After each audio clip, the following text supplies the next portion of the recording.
जी तो स्टूडेंट हमारा जो पहला सेक्शन था जिसमें सिंपल प्रोग्राम थे वो अर्थमेटिक ऑपरेटर वाले, वो हमने तकरीबन कंप्लीट कर लिया, सीख चुके हैं।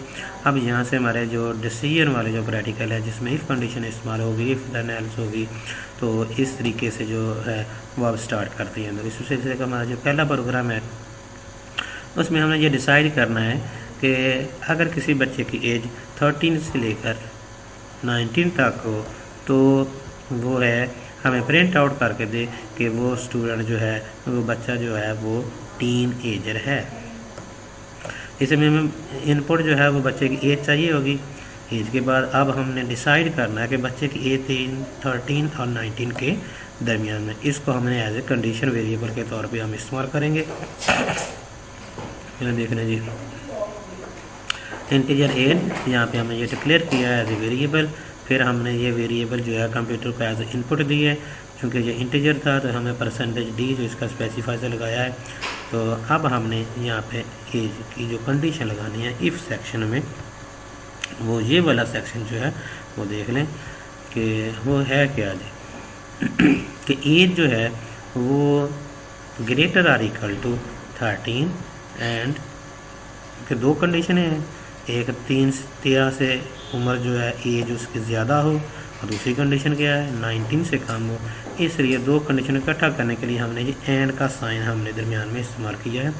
एंड ऑपरेटर जो लॉजिकल ऑपरेटर है, इसको डबल हैम्पर साइन के साथ हम जो लिखते हैं जी। तो ये दोनों कंडीशनें जो हैं वो हमने इस जो है पैरेंथेसिस के अंदर ही हमने लिखनी है। अब फिर इफ़ कंडीशन की जो स्टेटमेंट्स है या सेट ऑफ स्टेटमेंट्स हैं वो शुरू होगा, वो इस तरीके से कर्ली ब्रैकेट के अंदर ही हमने लिखनी है। ये प्रिंट एफ क्योंकि सादा स्टेटमेंट है टीन एजर, फिर हमें ये शो करवाना है कि बच्चा जो है वो टीन एजर है। एज़ की सूरत में प्रोग्राम में दिया तो नहीं हुआ, लेकिन मैंने यहाँ पे लिख दिया है कि एज़ की शक्ल में भी वहाँ पे प्रिंट आ जाए नॉट टीन एजर, कि वो बच्चा टीन एजर नहीं है जी। अब हम इसको पहले तो देख लेते हैं जी क्या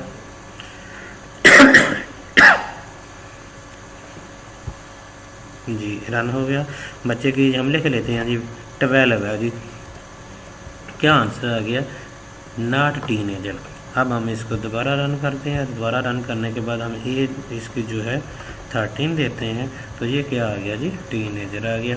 अब इसी तरीके से हम इसको दोबारा रन करके देख लेते हैं 90 पे क्या आता है, तो ये भी टीन एजर आ जाएगा।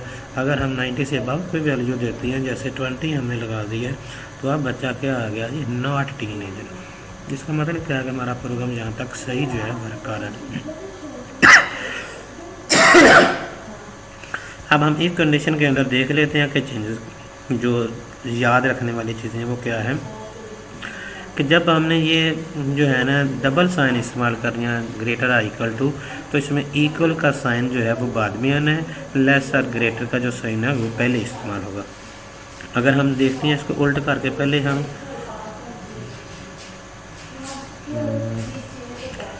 हम ये कर लेते हैं जी इक्वल साइन, उसके बाद हम ग्रेटर साइन लिखते हैं। अब इसको देख लेते हैं जी कंपाइल करके कि क्या करता है जी। तो यहाँ पे एरर आ गया, तो इस तरीके से एरर आपने रिमूव कर देना है। तो ये एरर जो है उसी तरतीब से आपने चलाना है। इस तरीके से ये है जी कि दूसरी एरर क्या हो सकती है कि ये एंड साइन जो है ये आप डबल के बजाय ये सिंगल लगा लेती हैं इस तरीके से, तो फिर भी क्या हो जाएगा, तो ये कंप्यूटर ने क्या हुआ जी यहाँ पे एरर, लो जी ये हो तो गया है। अब देख लेते हैं जी क्या है जी। अब हम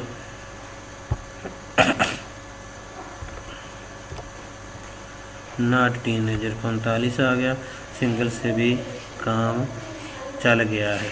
लेकिन चूँकि ये डबल की शक्ल में हम इस्तेमाल करते होते हैं तो डबल ही इस्तेमाल करना है, कि कोई ना कोई लॉजिकल एरर आगे जाके आ जाएगा जी। इस तरीके से ये भी हो जाता है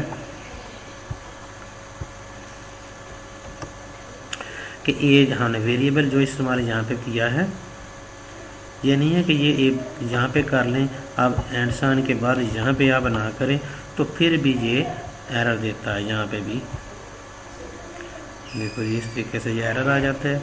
आपने इस एरर को भी क्या करना है, रिमूव करना है। यहाँ पे वेरिएबल आपने दोबारा लिखना है, ये दोबारा फिर उसकी जो कंडीशन है लेस आर इक्वल टू, उसी तरतीब से इक्वल साइन जो है वो बाद में और लेस देन का जो साइन है वो पहले आए। और इफ़ के बाद ये छोटी ब्रैकेट जहाँ पे आएगी, यहाँ पे टर्मिनेटर साइन नहीं आना। अदरवाइज़ प्रिंट और स्कैन में छोटी ब्रैकेट यूज़ कर रहे हैं हम, जो पैरेंथेसिस है, लेकिन हम यहाँ पे टर्मिनेटर साइन है वो इस्तेमाल करते हैं। लेकिन इफ़ के बाद जो है जैसे आती है कंडीशन वाली जो सिचुएशन है, यहाँ पे हम टर्मिनेटर साइन यूज़ नहीं करते। तो थैंक यू जी। ये 2-3 चीज़ें थी जो इफ़ कंडीशन की जो स्टेटमेंट है, इसका जो वेरिएबल है कैसे डिक्लेयर करते हैं, इसमें चीज़ें याद रखने वाली थी, ये आपको बताई हैं। तो प्लीज़ ये वाली चीज़ें याद रखिएगा प्रोग्रामिंग के वक्त।